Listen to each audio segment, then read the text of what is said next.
So let's look at some of my favorite tools for, again, we're still looking at just like traditional forms of assessment, short answer, multiple choice, those kind of things.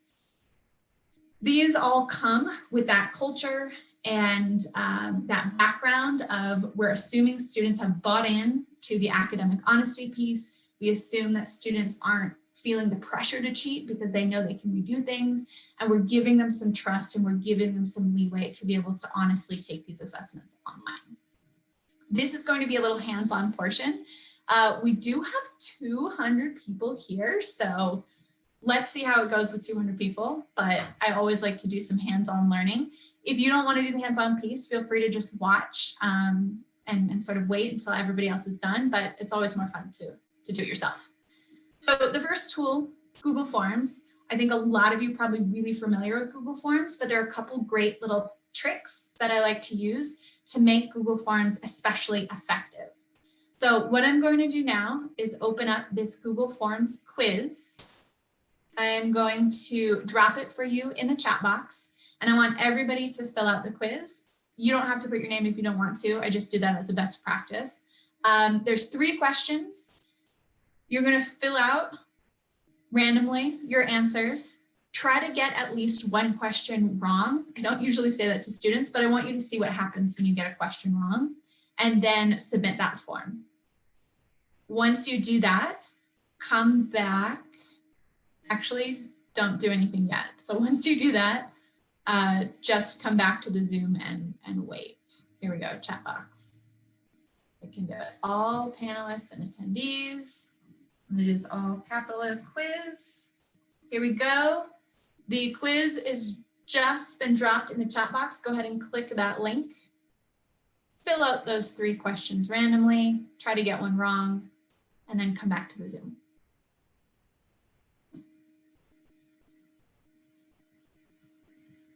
Oh, fill them out, click submit, look and see what your response is, and then come back to the Zoom.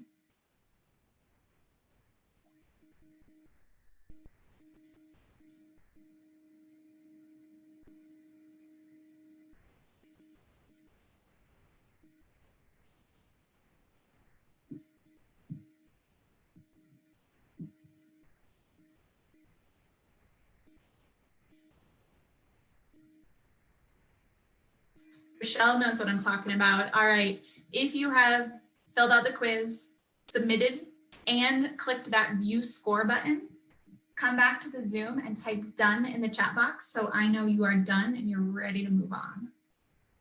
Nancy's done, I see Anna's done, I see Heidi's done, I see Oscar's done, Kim's done, Jill's done. I'm reading names that I think I see. You guys are going so fast. I see James done, I see Helen's done.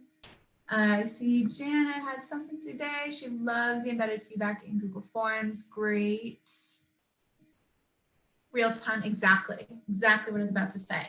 So if you're not back in Zoom, make sure you're back and can see my screen. Hopefully what happened after you finished creating your form was that it took you to a page where you saw your score in the top right. And then for each question, you saw whether you got that question wrong or right. And then if you got a question incorrect, there was a feedback section and you were prompted to watch a video explaining the correct answer. The reason this is so great, like it's great all the time, but particularly for remote learning, is if you have an asynchronous day, you can give a quiz and students can get that immediate feedback without you needing to be there to, go over the answers as a class or to group students in order to go after feedback. I'm going to really quickly demo what this looks like when I'm creating a form. So I'm going into a new tab. I'm going to type forms.new into my browser. If you didn't know that trick, it's one of my favorite Google tricks. Docs.new, slides.new, meet.new now. Start a new Google Meet by typing meet.new into your browser. And then I'm creating these questions. So what is the answer? This is a multiple choice because that's the easiest to give automatic grading to. A, B, C, or D.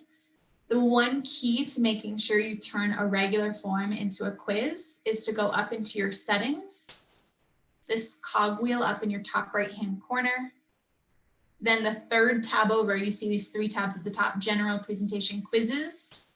We go to quizzes, make this a quiz. And then if you look below, one thing I would have you consider is whether or not you want your students to see the correct answer. Being able to see the correct answer disincentivizes kind of watching that feedback or video that you post. So sometimes I won't let them see what the correct answer is. I'll ask them to watch the video and then take the form again. So see if they can get the correct answer the second time. I save that, and once I do, you should notice a slight difference. I'll see if anybody can see it. We now have a blue bar, and at the bottom it says answer key.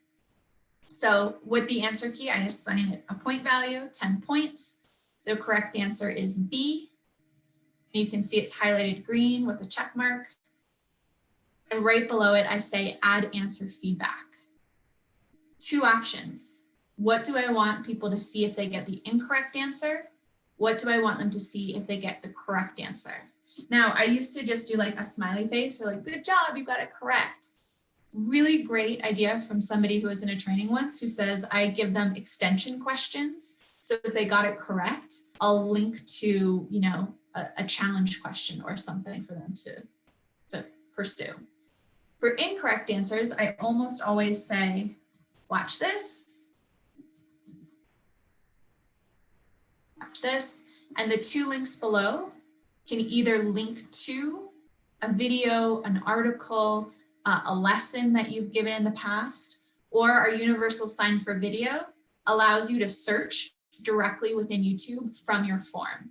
So if, I just remembered I don't actually have the content for my question. So if my question is about the ABCs, I can search for an ABC song, and that's saved into my question.